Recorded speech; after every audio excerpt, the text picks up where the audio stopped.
This little video is all about the studio experience in integrated arts, where we explored the medium of paper. So we used paper to create relief sculptures, origami, and other sculptures made of paper. So the found object relief sculpture, these are sculptures that can be made from objects just found around the house or classroom. When in our class, we used styrofoam cups as our base, and then we used like wire or toothpicks to form the objects together. And then you just can use whatever objects you want to create a little sculpture. At the bottom, you can see an example of a found object relief sculpture. They used papers and like other objects to create their art. So origami, I think a lot of people really know or do know what origami is, but probably have never done it before. I know prior to this class, I had never tried origami.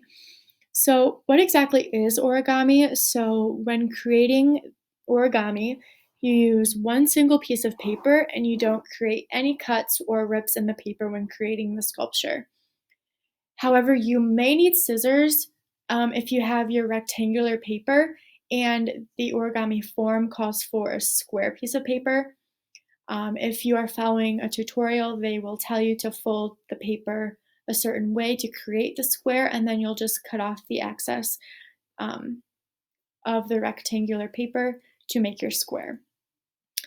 Some difficulty that I found while making these origami shapes is that the folding can cause some difficulty because for some objects there are so many folds that you kind of get lost in it, or it just makes the paper real flimsy.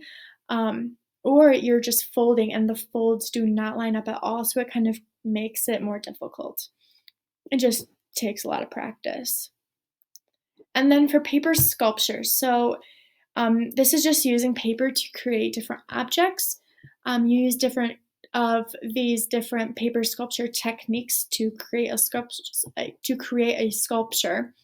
And then you may need some paper. Well, you will need paper. And then scissors and then glue or tape to create the sculpture. So at the right, we have a little, we have some examples of different things you could use to create your paper sculptures. So we have some spirals, we have cones, some cylinders, different ways to fold the paper, and to make some zigzags, and then tabs and things like that. So you can use all of these different methods of using this paper to create your sculptures. So those were those examples of using paper as your medium in the classroom. I think what's important to keep in mind when kind of making your paper sculptures, as scissors are may be included, um, just make sure your kids know how to properly use the scissors. You may need to use the smaller, less sharp scissors for your younger kids. And then pickup may be a hassle with all of the different scraps being thrown around. So just kind of keep that in mind as well. So overall, paper is a really fun medium to use as a lot of people have paper in their house and it is an easily accessible form to create art.